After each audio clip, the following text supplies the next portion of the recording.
मेरे पिताजी, मेरे पिताजी आपका ये पूरक पठन है और इसे लिखा है डॉक्टर हरिवंश राय बच्चन। चलो, डॉक्टर हरिवंश राय बच्चन ये अमिताभ बच्चन के पापा है और इन्होंने लिखा है लेसन मेरे पिताजी। ठीक है, तो अमिताभ बच्चन के दादाजी के बारे में परिचय देखते हैं। जन्म 27 नवंबर 1907 प्रतापगढ़ ऊपर उत्तर प्रदेश। किनका जन्म यहाँ पे हुआ है? डॉक्टर हरिवंश राय बच्चन जी का जन्म हुआ है 27 नवंबर 27 नवंबर 1907 1907 1907 भी बोल सकते हैं इंग्लिश में। मृत्यु 18 जनवरी 2003 18 जन 2003 में।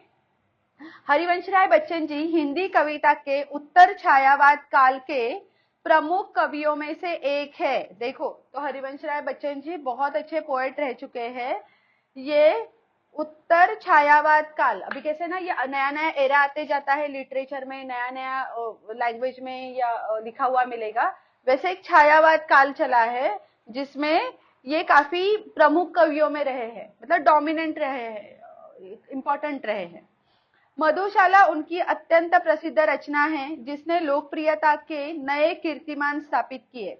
तो मधुशाला जो फेमस उनका पोएम का कलेक्शन रहा है और लोगों ने उसे इतना पसंद किया ना कि उसे रिकॉर्ड ब्रेक कर दिए।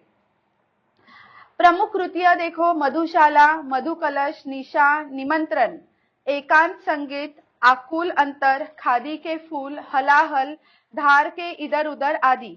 कविता संग्रह, क्या भूलूं क्या याद करूं, नीड़ का निर्माण सब, फिर बसेरे से दूर, 10 द्वार से सोपान तक, आत्मकथा के 4 खंड।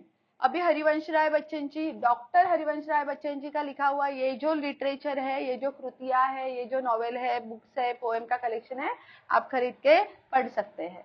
ये उनके ऑनर में और आपकी इंफॉर्मेशन के लिए राइटर के बारे में इतना इंफॉर्मेशन दिया है जो कि हमें अपने लेसन में किधर लिखना नहीं है, बस आपको पता होना चाहिए। अब हमारे प्यारे से लेसन की तरफ बढ़ते हैं। गद्य संबंधी लेसन में क्या दिया है?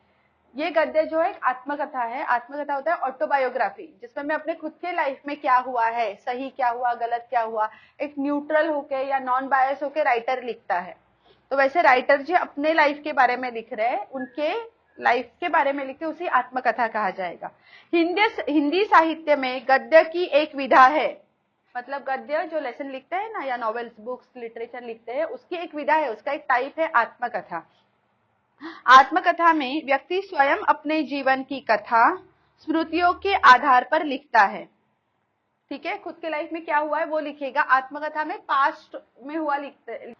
निष्पक्षता आत्मकथा का आवश्यक पक्ष है। मैंने क्या बोला, नॉन बायस होके लिखना है। अब मैं मेरी लाइफ के बारे में लिख रही हूँ तो मैं बड़ी बड़ी बातें लिखूंगी, ऐसा नहीं चलेगा। नॉन बायस होके लिखना है, मतलब क्या, हाँ मेरे हाथ से ये गलतियां हुई है, मैंने उससे सुधारने के लिए ये काम किया है, मैंने कभी कोई गलती नहीं की। अगर किसी ने नहीं की तो वो नहीं लिखेगा ना, कुछ हुआ है तो सही गलत उसे लिखना होगा आत्मकथा में। वो खुद के बारे में झूठ झूठ या बढ़ा चढ़ा के नहीं लिख सकते, इसलिए मैंने बोला नॉन बायस होके। हिंदी में उसे वर्ड यूज किया है निष्पक्षता। निष्पक्षता मतलब नॉन बायस हो गया। ठीक है, प्रस्तुत पाठ के माध्यम से बच्चन जी ने पिता के रहन सहन, मतलब हरिवंश राय जी के पिताजी जो थे उनका रहन सहन कैसा था, उनका मतलब क्या अटायर था, क्या पहनावा था, क्या रोज खाया करते थे, उनके डेली लाइफ के बारे में। व्यक्तित्व, उनका कैरेक्टर कैसा था।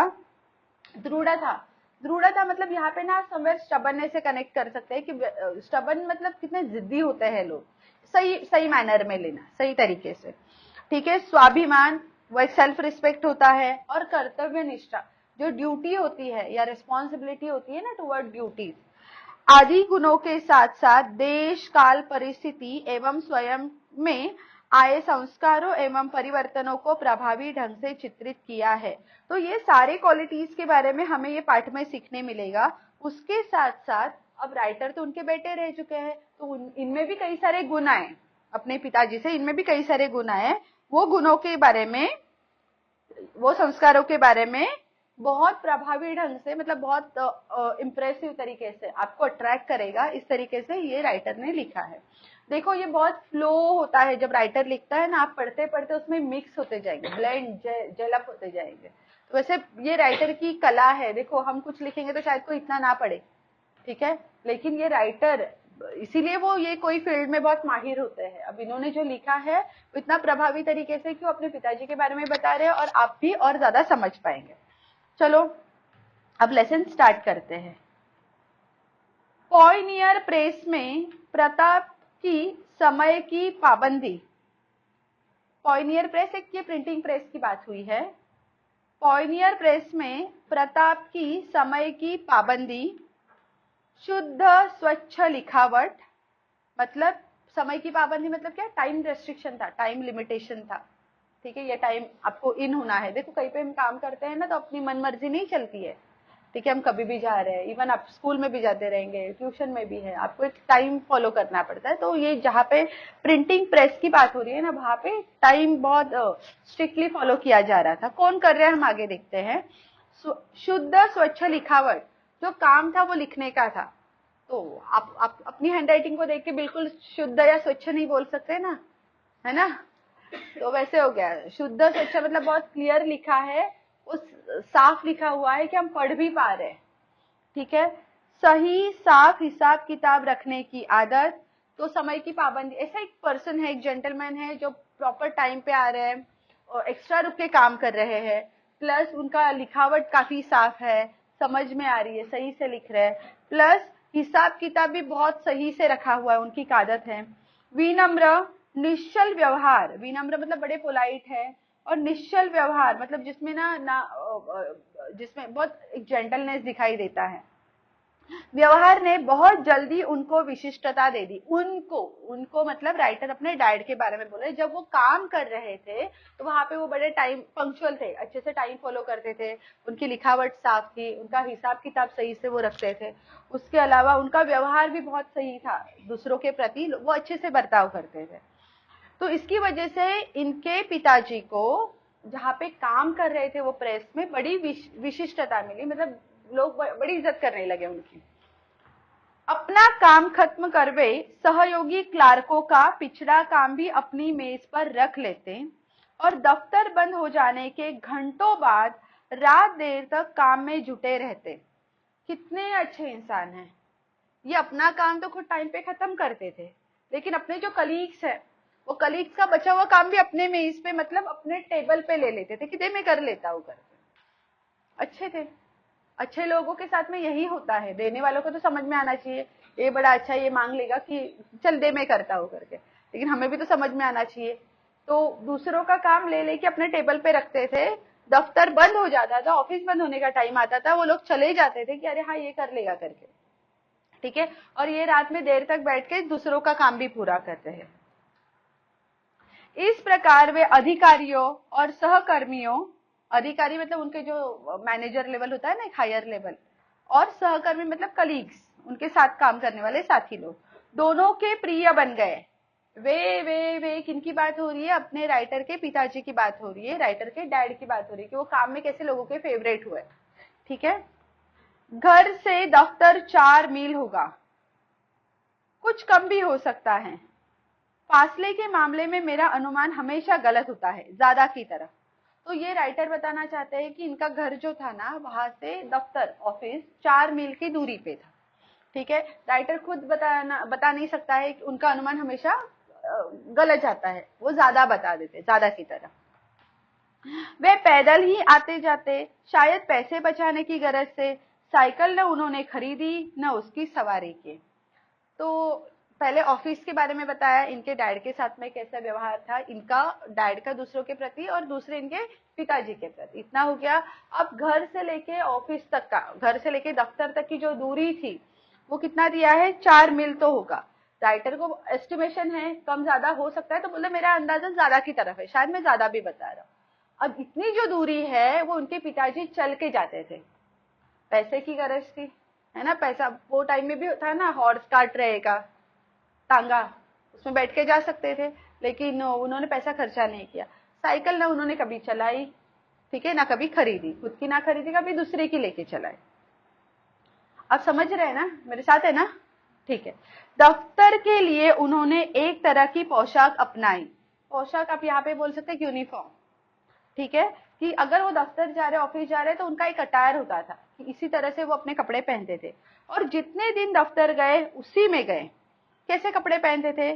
काला जूता, ढीला पजामा, अचकन जो इनके लंबे इखरे शरीर पर खूब फफती थी, और दुपल्ली टोपी। काला जूता, शूज होते थे ब्लैक कलर के, पजामा होता था वो टाइम में, तब तक वो जीन्स और ये आपके फैशन ट्रेंड नहीं आया, ठीक है। ढीला पजामा, अचकन जो कुर्ता पहनते थे वो बड़ा ढीला था और इनके शरीर पे फपता था, मतलब कि ऐसे पूरा फूल जाता था वो। और टोपी का, कैप का एक टाइप दिया है, दुपल्ली टोपी होती थी। अब ये वो टाइप है एक कैप का। जाड़ों में मतलब जब विंटर चलता था। मेरी माँ के हाथ का बुना ऊनी, ऊनी मतलब वुलन, गुलूबंद उनके गले में पड़ा रहता था। जो मफलर डालते हैं ना गले में, गुलूबंद गले को बंद करने वाला मफलर। दफ्तर से बाहर के लिए वे धोती पर बंद गले का कोट पहनते थे। सिर पर फ्लैप फेल्ट कैप, जो उन दिनों विलायत से आती थी और काफी महंगी होती थी। देखो, अब ये जो चाइल्ड है, इसने अपने डैड को बहुत अच्छे से स्टडी किया है। अब ऐसा क्यों होगा? ये वापस शास्त्री जी का अपना लेसन था ना, शिष्टाचार, उसमें कैसे वो बेटे ने अपने डैड को एडमायर करते हुए डैड की सारी चीजों को बहुत अच्छे से स्टडी किया था कि मेरे डैड चाहते कि हम भी खादी पहने, हम भी खादी को यूज करें। तो उन्होंने क्या बोला था कि मेरे कुर्ता अगर कहीं कहीं से फट गया है तो विंटर में वो कोट पहन लेंगे। याद आए शिष्टाचार? मैंने पढ़ा आप लोगों को, एक लेसन है आप लोग को शिष्टाचार, उसमें लाल बहादुर शास्त्री जी के बेटे अपने डैड से ये समझते हैं कि अरे हाँ, एक प्राइम मिनिस्टर होके भी वो कितना सिंप्लिसिटी था। वो सिंपल सा मैसेज देते कि खादी पहनना चाहिए, खादी के कपड़े पहनना चाहिए, तो कोई मानेगा नहीं, लेकिन वो खुद वो करके अपने बच्चों को अच्छी मैसेज दे रहे। तो ये बच्चे को कब समझा, उनके बेटे को कब समझा? जब उन्होंने अपने डैड को अच्छे से जाना, समझा। अब यहाँ पे भी ये बेटे के साथ में भी यही हुआ है कि बेटे ने अपने डैड को बहुत अच्छे से स्टडी किया है। तो ऑफिस जा रहे हैं तो ये कपड़े पहन के जा रहे हैं, अच्छा किधर बाहर जा रहे हैं तो ये कपड़े पहन के। बाहर जाने के टाइम स्पेशली इनका ये टाइप का कुछ फेल्ट टाइप दिया है, फेल्ट कैप होता था, धोती के ऊपर वो लोग कोट पहनते थे। तो कॉम्बिनेशन बाहर जाने का इनका अलग था, ऑफिस के लिए अलग था,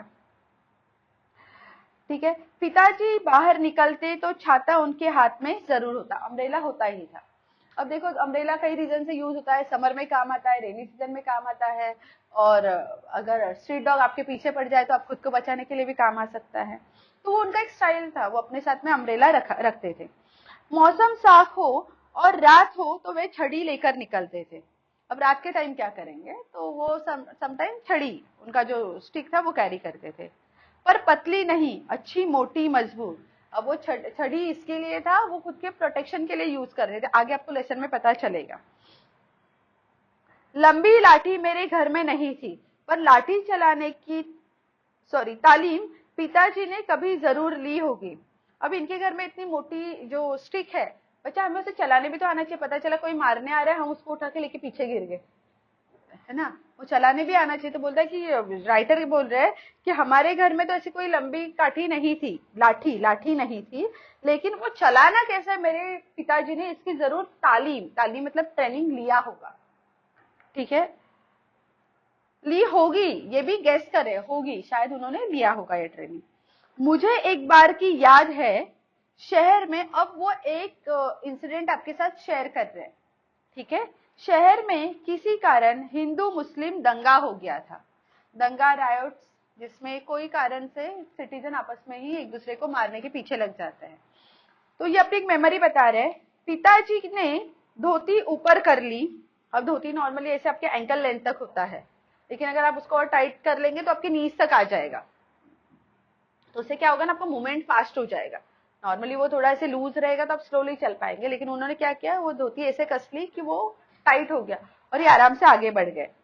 कुर्ते की बाहें चढ़ा ली, आप समझ रहे हैं ना, स्लीव्स ऊपर कर लिए कुर्ते के, और अपना पहाड़ी मोटा डंडा दाहिने हाथ से कंधे पर संभाले, बाया हाथ तेजी से हिलाते नंगे पांव आगे बढ़े। अब क्या हुआ है, ये वो टाइम है जिसमें ये रायोट्स का माहौल चल रहा है। तो इन्होंने क्या किया, अपनी धोती ऊपर कस ली और अपना स्लीव्स ऊपर कर लिए, अपना जो डंडा है, लाठी है, उसे कंधे में रखा और एक हाथ हिलाते हुए जोर से वो आगे बढ़ रहे, नंगे पांव, क्योंकि उन्होंने पैर में कुछ चप्पल नहीं पहना हुआ है, दिया नहीं है, नंगे पांव मतलब कुछ भी बैर फुट बोलते हैं ना, बिना शूज के, ठीक है।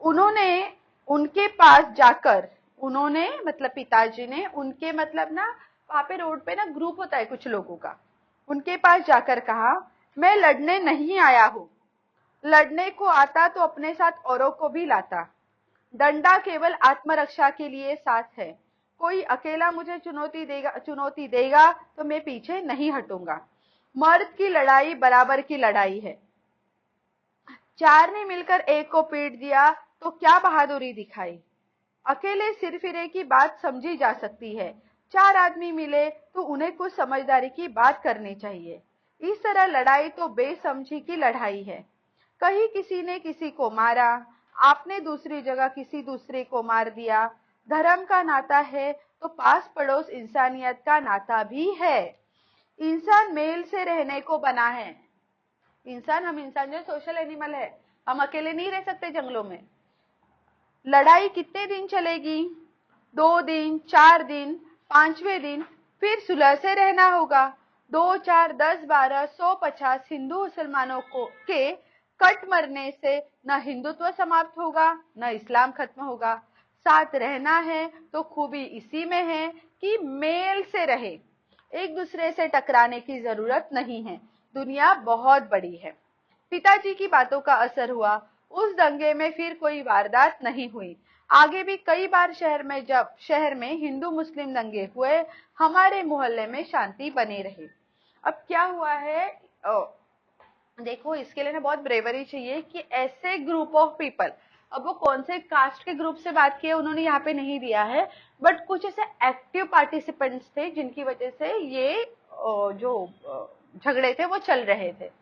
तो जो अपने राइटर है हरिवंश राय बच्चन जी जो है, उनके पिताजी ने क्या किया, बड़ी हिम्मत दिखाते हुए उनसे जाके बात की और उन्हें जाके अच्छे से समझाया कि आप 4-5 जन मिलके किसी को पीट रहे हो तो मर्दानगी की बात नहीं है, वो तो कोई भी कर सकता है, अकेले अकेले कोई सिरफिरा इंसान है कि उसने कुछ अपने मन में एक गांठ बांध दिया है कि नहीं मैं यही करूंगा, तो उसके ही समझाना, उसकी बात समझ सकते हैं हम लोग कि वो अकेला है, वो सिरफिरा है, उसका उसका सिर फिरा है, मतलब क्या उसने कुछ अलग ही सोच लिया है, अभी अलग लेवल पे चल रहा है वो। लेकिन 4 लोग अगर साथ में आ रहे हैं फिर भी आप एक दूसरे को काटने की मारने की अगर बात कर रहे हो तो ये गलत है, ठीक है। अगर आपको मुझसे लड़ना है तो अकेला आके कोई भी मेरे से लड़ सकता है, मुझे उसमें कोई डर नहीं है, मैं अपने साथ में ये जो लाठी लेके आया वो आत्मरक्षा के लिए है, सेल्फ डिफेंस के लिए, कि आप मारने आओ तो मैं खुद को बचा पाऊं। अब ये जाके वो ग्रुप को क्या मैसेज देना चाहते हैं, कम से कम आप तो मत लड़ो, क्योंकि क्या होगा, आप 10 जन को मारोगे, फिर आपने जिन 10 जन को मारा उनके घर वाले आके आपके पीछे पड़ जाएंगे, ऐसे करते सबको मार देंगे तो फिर वो गलत बात है, और ऐसा चलता रहेगा तो भी क्या होगा, कुछ लोग मरेंगे, ये सब करने वाले कोई दूसरे ही रहेंगे, ये जो दंगे चला रहे वो लोग तो कोई दूसरे ही रहेंगे ना, वो कोई बड़े लोग हो सकते हैं, तो सिटीजन लोग मरते हैं इसमें, किसी के घर जलाए जाते हैं, किसी को काटा जाता है, अब वो बेगुनाह लोग रहते हैं, उनकी क्या गलती रहेगी, वो लेडी खाना बना के सो रही है या फिर वो आदमी काम से आके थका हारा सो गया है, बस वो हिंदू है या बस वो मुस्लिम है करके उसे मारना गलत है। तो ये बात समझाने के बाद में उन्होंने यहाँ पे एक बात ये भी बड़ी अच्छी कही, इंसान मेल से रहने को बना है, इसका मतलब है कि हम लोग सोशल एनिमल है, हम अकेले नहीं रह सकते, अगर हम अकेले नहीं रह सकते हमें सबके साथ रहना है, और अगर हमें सबके साथ रहना है फिर हम लोग आपस में क्यों लड़ रहे हैं, तो उन्होंने अच्छा मैसेज दिया। अब इसकी वजह से क्या हुआ, देखो हिंदुत्व ना खत्म होगा ना इस्लाम खत्म होगा, ये बात जब उनके समझ में आई तो शहर में कई बार दंगे फसाद हुए, लेकिन इनके मोहल्ले में, इनके कॉलोनी में नहीं हुआ, समझा, इनके कॉलोनी में लोग सेफली आराम से रहे, जस्ट बिकॉज इन्होंने ये इनके डैड ने या इनके पिताजी ने अच्छा मैसेज दिया वो लोगों को, तो वो लोग आपस में नहीं लड़े। देखो किसी को गुस्सा आ जाता है तो कोई भी जाके किसी को मार सकता है, ठीक है, लॉ एंड ऑर्डर फॉलो करना एक अलग जगह अलग बात है, हम उसे रिस्पेक्ट कर रहे हैं, उसे फॉलो कर रहे हैं, इसलिए हम लोग सोशल एनिमल बन के खुशी से 4 लोगों के साथ में इंटरेक्ट करते हैं, डील करते हैं और रह रहे हैं, ठीक है। लेकिन मान लेते हैं ये लॉ एंड ऑर्डर अपने साइड में रख दिया तो कोई किसी को भी मार सकता है, तो यहाँ पे ऐसे अच्छे लोगों ने जाके समझाना जरूरी है। तो वो लाठी अपने साथ में क्यों रखते थे और उसका इस्तेमाल इन्होंने कैसे किया, इन्होंने लाठी चलाई क्या, इनके पिताजी ने लाठी चलाया क्या, नहीं चलाया, लेकिन फिर भी कुछ भी नुकसान नहीं हुआ, किसी को भी कुछ भी हार्म नहीं हुआ, पिताजी की बातों का असर हुआ, और फिर क्या हुआ, शहर में और भी दंगे फसाद हुए, लेकिन इनके मोहल्ले में कुछ भी नहीं हुआ, कुछ भी गलत काम नहीं हुआ। मेरे पिताजी का दैनिक जीवन प्रायः, मतलब अब ये राइटर उनके डेली रूटीन के बारे में बता रहे हैं कि मेरे पिताजी का दैनिक जीवन मतलब डेली रूटीन कैसा था। प्रायः मतलब प्रायोरिटी अगर बात करें या मोस्टली अगर बात करें, एक धर्रे पर चलने वाला, नियमबद्ध और नैमित्तिक था। एक धर्रे पर चलने वाला मतलब एक रूटीन पे चलता था, नियमबद्ध था, डिसिप्लिन था कि रोज उठ के ये टाइम पे वो यही करते थे। और नैमित्तिक मतलब वो डेली, नैमित्तिक मतलब एवरीडे नियम से वो काम हर दिन वो उसी समय में किया जाता था, उसी प्रकार किया जाता था। वे सवेरे 3 बजे उठते, शौचादि से निवृत्त होते और ठीक 3:30 बजे गंगा स्नान के लिए चले जाते। कब उठते? सवेरे 3 बजे। कितने बजे उठ रहे? 3 बजे, और 3:30 बजे गंगा स्नान के लिए चले जाते। मतलब वहां पे बाजू में गंगा रिवर फ्लो हो रही है और वहां पे जाके नहाने के लिए चले जाते। पैदल आते, गंगा जी से, गंगा जी घर से 3-4 मील के फासले पर होगी। मतलब जितना ऑफिस का दूरी है उतनी ही दूरी पे गंगा जी रिवर बह रही है, ठीक है। वे ठीक 6:30 बजे नहाकर लौटते। तो इनका नहाना, उठ के नहाने तक 6:30 बज जाते। बस ये रूटीन था उनका, किसी ने उन्हें रेस्ट्रिक्शन नहीं किया था कि तुझे उठ के यही करना है, समझा। साथ में एक सुराही गंगा जल भी लाते और पूजा पर बैठ जाते। पूजा के लिए जीने के नीचे एक छोटी सी कोठरी थी। बगल की दीवार में एक अलमारी थी, उस पर एक बस्ते में बंधी 2 पुस्तकें रखी रहती। तो पहले घर आते वक्त वो क्या करते, अपने साथ में एक सुराही में, एक सुराही एक तरह का एक बर्तन होता है जो पानी कैरी करने के लिए यूज होता है। जैसे आप जग टाइप ही होगा, लेकिन वो ट्रेडिशनल ऐसे यूज होता है। और पूजा में बैठ जाते हैं। पूजा के लिए बैठने की जगह किधर थी? एक छोटी सी कोठरी बनी हुई थी, छोटा सा रूम था बना हुआ। अब वहां पे बाजू में एक अलमारी था, एक कबर्ड था, कबर्ड पे 2 पुस्तकें रखी थी। एक थी रामचरितमानस, दूसरी गीता। ये भगवत गीता, अपना हॉली बुक की बात की जा रही है यहाँ पे। पूजा की कोठरी में कोई मूर्ति न थी, कोई मूर्तियां नहीं थी। पर इनके पूजा के जो रूम है, पूजा की जो कोठरी है, वहां पे दीवार से राम, कृष्ण, शिव, गणेश, हनुमान, सरस्वती, लक्ष्मी, दुर्गा जी की शीशे जड़ी छोटी छोटी तस्वीरें लटकी। पिताजी को बहुत झुककर उस कोठरी में जाना होता था। वे उसमें बैठ जाते तो बस इतनी ही जगह बचती कि सामने रेहल रखकर उस पर पोथियां खोल, एक वुडन ऐसे स्ट्रक्चर होता है बच्चा जिसे आप ना एज अ स्टैंड यूज कर सकते हैं। वो खुलने के बाद ऐसा हो जाता है और उसके ऊपर ना आप आपका बुक रख के पढ़ सकते हैं। ये जो हॉली बुक्स रहते हैं रेहल पर रख के ही पढ़ना होता है। रेहल देखा है, अगर किसी के तो घर में रहेगा ऐसा वुडन वो स्टैंड होता है जो खोल के उसके ऊपर बुक रख के पढ़ते हैं। तो वो पूजा की रूम में इतनी सी जगह थी जहां पे ये बैठे तो सामने खाली रेहल रखा रहता है और आप पढ़ सकते थे। वे मानस का नवाहिक पाठ करते।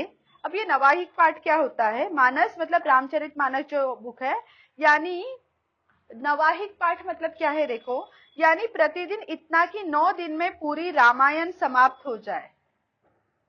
पूरी रामचरितमानस बुक में रामायण लिखी हुई है, ठीक है।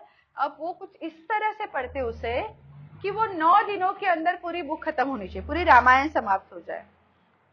उनकी मानस की पोथी में जो अब तक मेरे पास में है, अब किसके पास है? मतलब राइटर के पास में है, उन्हीं के हाथ के नवाहिक के निशान लगे हैं।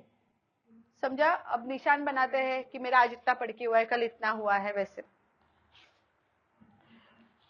पाठ वे सस्वर करते थे। सस्वर मतलब क्या? लाउड एंड क्लियर था। उनकी आवाज सुरीली नहीं थी। गाते गाते मैंने उनको कभी नहीं सुना, पर उनका स्वर साफ, सप्राण और लयपूर्ण था। लयपूर्ण मतलब एक पोएटिक मैनर में या एक राइम में आता था, लेकिन वो गाते नहीं थे। एक सुर रहता है रे, अगर कोई आप बुक पढ़ रहे हैं ना तो एक सुर से पढ़ी जाती है वो, वैसे, ठीक है। लेकिन वो गाने की तरह नहीं पढ़ते थे, ठीक है। और कोठरी से निकली उनकी आवाज सारे घर में गूंजती थी। तो गाते तो वो कभी नहीं थे, गाते हुए अपने राइटर ने कभी सुना नहीं है उनको, बट उनकी जो आवाज थी, उनका जो स्वर था साफ था, सप्राण था, सप्राण मतलब आवाज एकदम बुलंद, ठीक है, और लयपूर्ण था, एक पर्टिकुलर नोट में वो गाते थे, और कोठरी से निकली उनकी आवाज सारे घर में गूंजती थी, और वो इस तरह से गाते थे कि वो आवाज पूरे घर में गूंजती थी, सबको सुनाई देती थी। आवाज की पहली स्मृति मुझे उन्हीं के मानस पाठ के स्वर की है। जब तक मैं उनके साथ रहा, प्रतिदिन उनके पास का स्वर मेरे कानों में गया। तो जब तक राइटर अपने पिताजी के साथ, तो जब तक राइटर पिताजी के साथ में रहे, तब तक उन्होंने ये आवाज सुनी है, आवाज को सुन के ही उन्होंने ये रामचरितमानस समझा है। मैं कल्पना करता हूं कि सौरी में जन्म के पहले दिन से ही मैंने उनका पाठ स्वर सुनना शुरू किया होगा। सौरी क्या होता है? सौरी पूजा की कोठरी के सामने दालान के लिए, दालान के एक सिरे पर बनाई जाती थी। अभी राधा बताया करती थी, जब मैं बच्चा था तब चाहे कितना ही रोता क्यों न हो, जैसे ही मेरा खटोला पूजा की कोठरी के सामने लाकर डाल दिया जाता, मैं चुप हो जाता था। समझा? ये बेबीज रोते हैं ना, तो जब ये राइटर होते थे, एक बच्चे थे तभी, तब उनका जो खटोला है पूरा उनका जो झूले के साथ लाके पूजा की कोठरी के सामने रख देंगे, तो ये पिताजी की आवाज सुन के ये चुप हो जाते थे। जैसे जैसे मैं भी पिताजी का मानस पाठ सुन रहा हूँ। मेरी माता तथा परिवार के अन्य लोग इसमें मेरे पूर्व जन्म के धार्मिक संस्कार की कल्पना करते, लेकिन जब ये पूजा चल रही है और ये बच्चे का जो खटोला है झूले के साथ बच्चे को बाहर लाके पूजा के कोठरी के बाहर लाके रखा जा रहा है, और पिताजी की आवाज सुन के बच्चा बिल्कुल रोके शांत हो गया, और वो बस बड़े ध्यान से आवाज सुन रहे हैं। तो घर के जो बड़े लोग थे वो ये अंदाजा लगाते थे कि इनके राइटर के पुनर्जन्म मतलब पिछले जन्म के कुछ रिलेशन रहेंगे, धार्मिक कनेक्शन हो सकते हैं कुछ, ठीक है। अब मैं ऐसा समझता हूँ, यह मेरे पिताजी के स्वर की लिफ्ट या लय थी जो मुझे शांत कर देते थे। में पढ़ते थे, वो एक नोट में पढ़ते थे, तो वो सुन के कोई भी बच्चा शांत हो जाता है, ऐसे राइटर को लगता है, राइटर को याद नहीं है, ठीक है। इतना मैं जरूर मानता हूं कि इन श्रवण संस्कारों ने उस समय अद्भुत रूप से मेरी सहायता की होगी, जब मैं गीता को जन गीता का रूप दे रहा था, अवधी भाषा में मानस की शैली। तो ये सारे जो इन्होंने सुर पढ़े, जो भी पिताजी से ज्ञान लिया, ये राइटर को अपने रियल लाइफ में काम आया, जब इन्होंने जन गीता का, गीता जो भगवत गीता है उसे ट्रांसलेट करके जन गीता का रूप दिया। कौन सी लैंग्वेज में? अवधी भाषा में। अवधी भाषा जो कि लोग बड़े आसानी से समझ सकते हैं। ये ट्रांसलेशन करने के लिए अपने पिताजी के सुर या पिताजी की जो लय थी उन्हें काम आई। अवधी भाषा में मानस की शैली में, शैली कौन सा रहेगा मतलब फॉर्म कौन सा रहेगा? रामचरितमानस। अज्ञात रूप से मेरे अवचेतन और ज्ञान रूप से मेरे चेतन शरीर, चेतन की शिरा शिरा मानस की ध्वनियों से भीगी हुई थी। देखो, अब अवचेतन मानस या अवचेतन से चेतन मतलब अपना जो सबकॉन्शियस माइंड होता है ना, अब सबकॉन्शियस माइंड मतलब आपके इधर बैठे हैं, आप मेरी बात ध्यान से सुन रहे हैं, लेकिन सवेरे आपको बाहर से गाड़ी का आवाज आ रहा है, कहीं ना कहीं पे आपका ध्यान घड़ी की तरफ जा रहा है, कहीं पे आप कुछ और सोच रहे हैं, वो सबकॉन्शियस माइंड है। आप बैठे मेरी बात सुन रहे हैं, लेकिन आप माइंड में पता नहीं अभी पिछले आधे घंटे में आप कहाँ पे घूम के आए रहेंगे, सोच में, तो सबकॉन्शियस माइंड है। तो ये राइटर कह रहे हैं मेरे अवचेतन मानस, मेरे अवचेतन और ज्ञान रूप से मेरे चेतन मतलब सबकॉन्शियस से लेके कॉन्शियस माइंड, मेरे पूरे शिराओं में, मेरे पूरे मस्तिष्क में, मेरे पूरे दिमाग में मानस की ध्वनियां भीगी हुई है। रामचरितमानस की जो ध्वनियां है, जो सुर है, जो मेरे पिताजी बोला करते थे, पढ़ा करते थे, वो मेरे माइंड में पूरी तरह से भीगे हुए है, भरे हुए है। समझा आपको? आगे देखो क्या दिया है। पिताजी मौन रहकर गीता पढ़ते थे। अब रामचरितमानस वो जोर से पढ़ते थे, लेकिन गीता कैसे पढ़ते थे? मौन रहकर। शायद चिंतन करने की दृष्टि से। चिंतन करना मतलब क्या होता है? कोई कोई भी बात को लेके बहुत ज्यादा उसमें सोच रहे, डीप थिंकिंग में चिंतन करना। मानस में वे बहा करते थे, रामचरितमानस पढ़ते तो फ्लो में चले जाते थे, लेकिन जब गीता पढ़ते थे तो वो चिंतन करते थे, चिंतन में सोचते थे उसमें, अच्छा ऐसा हुआ होगा, ऐसा हुआ होगा, हमें ये अध्याय से ये सीखना चाहिए, ये सारी चीजें समझते हुए चिंतन करते हुए वो पढ़ते थे गीता को। संस्कृत का उन्हें साधारण ज्ञान था। मानस में आए संस्कृत अंशों को वे शुद्धता और सुस्पष्टता से पढ़ते थे, पर संस्कृत से वह उच्चारण सुख अनुभव न करते थे जो अवधि से। तो देख क्या दिया है, मानस में आए, मानस रामचरित मानस में आए संस्कृत अंशों को, जो पाठ था, अंश कुछ एक पाठ जो संस्कृत में आया था, जिसे वो शुद्धता और सुस्पष्टता से पढ़ते थे, क्लियर प्रोनाउंसिएशन था, ठीक है। पर संस्कृत से वह उच्चारण सुख अनुभव न करते जो अवधि से करते। तो यहाँ पे राइटर बोले कि जो अवधि में लिखा था ना, वो बहुत अच्छे से उन्हें कनेक्ट कर सकते थे, समझ सकते थे, उसमें वो खो जाते थे, लेकिन इसमें नहीं, संस्कृत में लिखा हुआ नहीं। देख क्या दिया है, मानस में आए, रामचरित मानस में आए संस्कृत अंशों को वे शुद्धता सुस्पष्टता से पढ़ते थे, पर संस्कृत से वह उच्चारण सुख अनुभव न करते। मतलब जब वो पढ़ते हैं या वो समझते हैं तो उससे जो सुख मिलता है वो उन्हें अवधी भाषा में अधिक मिलता था। समझा? कविता सस्वर पढ़ने का मुझे भी शौक है। ब्रज और अवधी की कविता में घंटों पढ़ सकता हूँ। अब ये दोनों लैंग्वेजेस है जो मैं, राइटर बोल रहे कि मैं बहुत अच्छे से कई टाइम तक, कई घंटों तक पढ़ सकता हूँ। मानस का तो सस्वर अखंड पाठ मैंने कई बार किया है, पर मानस की बात ही और है। खड़ी बोली की कविता में घंटे भर भी पढ़ूं तो मेरी जीभ ऐंठने लगती है। उर्दू के साथ यह बात नहीं है। अब राइटर अपने बारे में बता रहे कि उर्दू के लिए उनका तरीका कुछ और है, उन्हें इतना प्रॉब्लम नहीं होता है, लेकिन अगर वो अवधी भाषा पढ़ने लगते हैं तो उनकी जीभ बैठ जाती है, मतलब टंग ट्विस्ट होने लगता है ऐसे। खड़ी बोली कविता ने कहते हुए खेद होता है, मानस की सूक्ष्म शिराओं को अभी कम ही छुआ है। वह जीवन से उठी हुई कम लगती है, कोस से उतरी हुई अधिक। कारणों पर यहां न जाऊंगा। अब राइटर ना कंपैरिजन करे खड़ी बोली का, ठीक है, खड़ी बोली में जो मानस लिखा हुआ है, रामचरित मानस, जो वो उन्हें अपने हिसाब से किस तरह से लगती है। उन्होंने बोला कि वो ह्यूमन बीइंग के शिराओं में, मतलब जो पढ़ेगा उसे वो बहुत कम रिलेट होगा, कोई भी उसे कम समझ पाएगा, या जीवन में ये उठी हुई लगती है, वो रिलेट नहीं कर पा रहे बेसिकली। कारण में कम जाऊंगा, क्यों ऐसा रीजन है, उन्हें ऐसे क्यों लगता है तो हमें क्लियर नहीं बताया है, कम ही जाऊंगा, बस उन्हें लगता है। अब देखो ये राइटर है, इन्होंने लैंग्वेज को बहुत डीप पढ़ा हुआ है, अवधी हो गया या खड़ी बोली हो गया, संस्कृत हो गया, तो हमसे ज्यादा ये जानते हैं, बट कारण इन्होंने नहीं बताया है। उन्हें कोई लैंग्वेज के बारे में क्या लगता है, उन्होंने बस वो बताया है। अब वापस पिताजी की बातों पे आते हैं। पूजा से पिताजी ठीक 8:30 बजे उठते।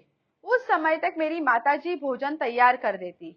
वे रसोई में बैठकर भोजन करते और अपने कपड़े 9 बजते बजते दफ्तर के लिए रवाना हो जाते। समझा? सीधा भोजन का बात किया है। कितने बजे? सुबह 9 बजे के पहले इनका भोजन हो जाता, क्योंकि देखो 3 बजे उठा हुआ इंसान है, 9 बजे तक ना इसे कड़ाड़ी भूख लगी होगी, ठीक है, और 9 बजे के पहले उन्हें रेडी होकर दफ्तर के लिए भी निकल जाते। किसी किसी दिन ऐसा भी होता कि किसी कारण भोजन समय पर तैयार न होता।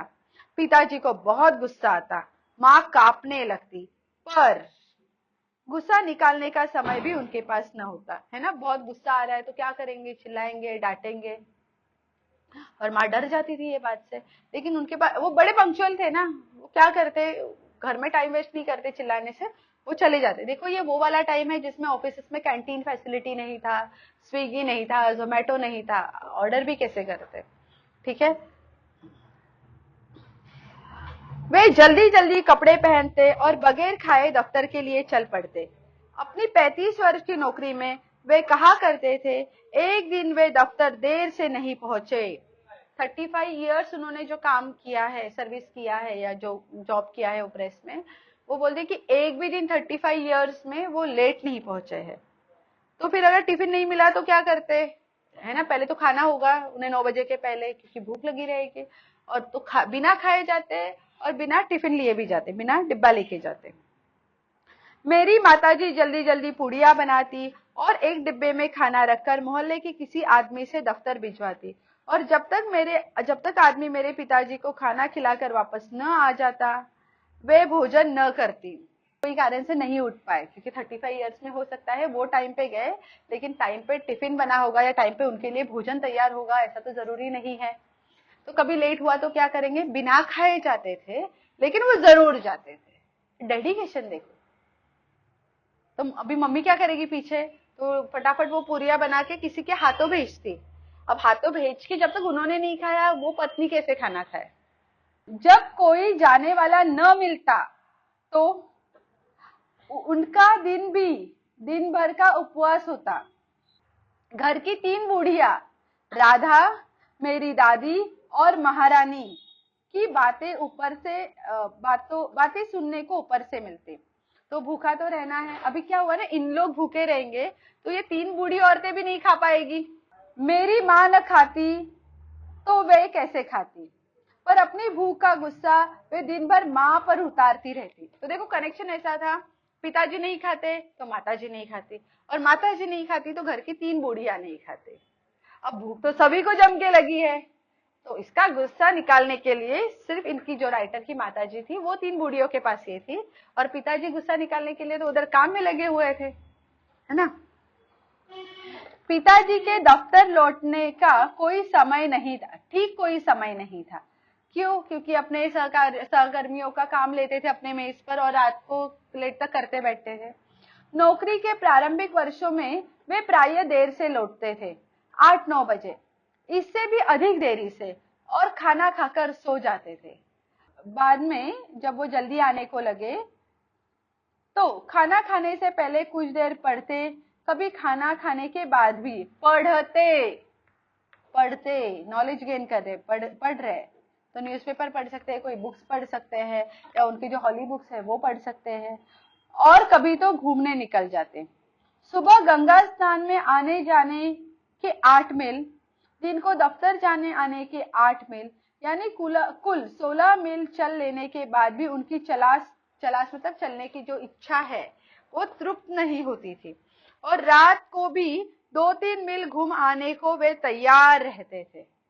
उन्हें चलना पसंद था, कितना भी चल सकते थे। तभी तो मैं कहता हूं कि उन्हें चलने का मर्ज था। मर्ज मतलब एक क्रेज, अब बोल सकते हैं कि उन्हें चलना अच्छा लगता था। सबसे अचरज की बात यह थी कि रात को चाहे जितनी देर से सोए, उठते वे सुबह 3 बजे ही थे। 3 बजे उठना मतलब उठना, रात को कितना भी लेट सोए। उनका कहना था कि नींद लंबाई नहीं गहराई मांगती है। नींद कैसे होनी चाहिए, गहरी होनी चाहिए। अभी नहीं लेनी है कोई नींद, लेसन चल रहा अभी, यानी कम घंटों की भी गहरी नींद ज्यादा घंटों की हल्की नींद का काम कर देती है। तो यहाँ पे गहरी नींद को इन्होंने अपोजिट में बोला है हल्की नींद। तो नींद कैसे ना, गहरी होनी चाहिए। उनके इस फार्मूले के प्रति विश्वास ने मुझसे अपनी नींद पर कितना अत्याचार कराया है। तो अपने पिताजी की बातों से राइटर खुद मानते हैं कि उन्होंने अपनी नींद पर अत्याचार कराया है। इसे सोचकर कभी कभी मैं कहता हूँ, जब मैं मरूं तो मुझे 7-8 दिन तक यूं ही पड़े रहने देना। इस असंभव की कल्पना भर सुखद है, क्योंकि मुझे अपने जीवन की बहुत सी रातों की नींद पूरी करनी है। तो राइटर अपनी डैड की बात को बहुत स्ट्रिक्टली फॉलो करते हैं कि आपको कम सोना है, लेकिन वो डीप स्लीप होनी चाहिए। अभी क्या हुआ है, राइटर को तो इतना एडमायर कर रहे हैं ये बेटे उनके, तो ये भी सुबह जल्दी उठते होंगे, तो कई रातों की नींद बाकी है।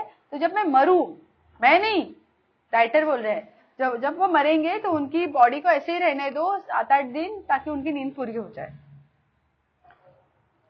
समय की पाबंदी की जो उत्कटता उन्होंने अपनाई थी, समय की पाबंदी में तो जो टाइम रेस्ट्रिक्शन था उनका, उनके निभाने के लिए घर के लोगों का सहयोग आवश्यक था।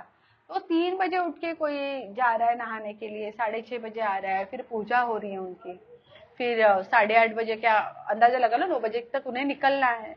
तो घर के सहयोग, घर के लोगों का जो सहयोग है, सपोर्ट है, कोऑर्डिनेशन है, वो बहुत जरूरी है, नहीं तो ये पॉसिबल नहीं होता।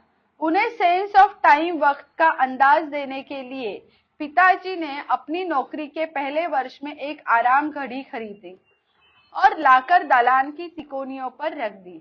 अब पिताजी डायरेक्टली तो नहीं बोल सकते थे, घर में 3 बुढ़िया थी, उनकी वाइफ थी, उनके बच्चे थे, तो डायरेक्टली किसी को नहीं बोल रहे थे। उन्होंने क्या किया, लोगों को टाइम की वैल्यू समझे, इसके लिए उन्होंने एक घड़ी लाया। अब वो घड़ी बेसिकली अलार्म घड़ी है, लेकिन वो टाइम में हिंदी में उसे आराम घड़ी कहा जाता था, आराम, इसलिए इधर आराम घड़ी बोला है। यह घड़ी नई नहीं थी, विक्टोरियन युग की थी। विक्टोरियन मतलब क्वीन विक्टोरिया जब थी, रूल कर रही थी, तब की थी। और पॉइनियर के दफ्तर में बहुत दिनों से काम दे रहे थे। वह कंडम माल की तरह निकाल दी गई, तो पिताजी ने शायद 2 रुपए में ले ली। अब यह घड़ी नई नहीं थी, विक्टोरियन युग की थी, और पॉइनियर के दफ्तर में बहुत दिनों से काम दे रहे थे। वह कंडम माल की तरह निकाल दी गई, तो मेरे पिताजी ने शायद 2 रुपए में ले ली। ठीक है, तो राइटर के पिताजी ने जो घड़ी लाया था, वो घड़ी जो है उसे आराम घड़ी का बोला गया। आराम घड़ी मतलब क्या, ऐसी घड़ी जो आपको आराम दे, बट आप प्रोनाउंसिएशन से अगर चेक करें तो ये अलार्म वॉच होता है। अलार्म मतलब क्या, जो अलार्म बजेगा और आप उठेंगे, लेकिन वो टाइम के लोग उसे आराम घड़ी कहते थे, समझा, अलार्म नहीं, आराम घड़ी। अब ये जो आराम घड़ी लाई थी वो नई नहीं थी, कहाँ से लाई थी, इनके ऑफिस में, जो भी प्राइस था 2 रुपए देके उसे खरीदा है, क्योंकि वो ऑफिस में काम दे रही थी, उनके जो प्रेस थी उधर काम दे रही थी, तो उनके पिताजी ने वो घड़ी खरीद ली। घड़ी पुरानी थी तो काम दे रही थी, ठीक है। अब ये जो घड़ी है ना, ये बेहया साबित हुई। अब बेहया मतलब क्या होता है, घड़ी का नाम क्या है, आराम घड़ी। अब आराम घड़ी अगर खुद आराम करती तो वो हया होता। अब बेहया का मतलब क्या है, ये घड़ी की जब रिपेयरिंग की गई, थोड़ी बहुत सफाई के बाद वह चलने लगी तो चलती ही चली गई। आराम घड़ी है, बेहया हुई कि नहीं, क्योंकि उसने खुद आराम नहीं किया, ना दूसरों को आराम करने दिया, समझा, इसलिए वो बेहया बोला गया यहाँ पे। 7वें दिन उसमें चाबी देनी पड़ती, वह अलार्म भी बजाती। उसके कभी घड़ी साज के यहाँ जाने की मुझे याद नहीं।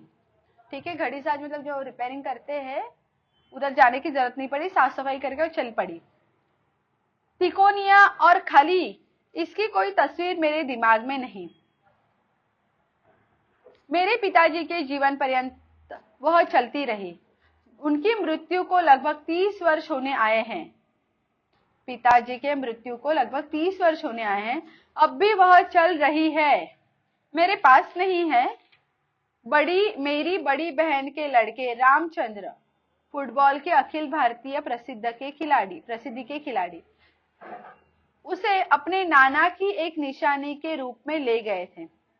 मैं जब भी कभी राम के घर जाता हूँ, हिर फिर कर मेरी आंख उस घड़ी पर जा टिकती है। हमारे घर में कितने हर्ष, जन्म मरण, शादी ब्याह, भोज महोत्सव उसने देखे हैं। हमारे घर में कितने जन्म मरण, शादी ब्याह, भोज महोत्सव उसने देखे हैं। कितने हर्ष विषाद, मतलब हर्ष मतलब हैप्पी मोमेंट, विषाद मतलब सैड मोमेंट, ऐसा अश्रुहास वही दुख सुख, वाद विवाद, कितने क्रोध कलह, ऐसा किसी का घर नहीं है जिसमें सब कुछ हैप्पी हैप्पी चलता है। कितने क्रोध कलह, रोदन गायन, श्रम संघर्ष की वह साक्षी रही है। अब ये जो घड़ी है, ये पिताजी के मृत्यु के 30 वर्ष के बाद तक राइटर के पास थी, अभी भी चल रही है, लेकिन राइटर के पास अब भी नहीं है। उनकी बड़ी बहन के पुत्र बेटे जो अखिल भारतीय खिलाड़ी, प्रसिद्ध खिलाड़ी रह चुके हैं फुटबॉल के, उनके पास है, और वो घड़ी अभी भी चल रही है। वो घड़ी साक्षी है, वो घड़ी साक्षी मतलब एक विटनेस है वो बात की कि इनके घर में क्या क्या अलग अलग महोत्सव हुआ है, कितना अच्छा बुरा टाइम गया, कितना संघर्ष गया, कितना श्रम किया लोगों ने। मेरी माँ अक्सर कहती थी, नाम की एकर आराम घड़ी है, पर न ई खुद आराम करत है, न केहू आराम करई देत है। समझा, उनका उनका एक्सेंट में उसने बात किया है कि ये घड़ी तो खाली नाम की आराम घड़ी है, ना ये खुद आराम करती है, ना ये दूसरों को आराम करने देती है। आराम घड़ी का नाम ऐसी घड़ियों को शायद इसीलिए दिया गया होगा कि ये एक जगह रख दी जाती है, अलार्म से आराम आया हो। ठीक है, वो घड़ी का नाम इसलिए रखा गया होगा क्योंकि हम उसे एक ही जगह पे रखते हैं ना, वो घूमती नहीं ना अपने रिस्ट वॉच की तरह। अब पहले वो सूट में लगाया जाता था, वॉच कोट में लगाया जाता था, तो एक जगह पे रखी जाती है, इसके लिए उसे आराम घड़ी बोला होगा, पर ये आराम वर्ड अलार्म से आए, जैसे मैंने आपको समझाया। तो भी कोई अचरज की बात नहीं, कभी कभी आराम का आ भी छोड़ दिया गया है, तो ऐसी घड़ियों को मैंने लोगों को राम घड़ी भी कहते हुए सुना है। तो राइटर लास्ट में क्या बता रहे हैं कि ये आराम घड़ी को लोग राम घड़ी भी कहते हुए सुना है। इसमें देखो क्या लिखा है, क्या भूलू क्या याद करूं से, यहाँ पे आपका पाठ होता है खत्म। आपको समझा?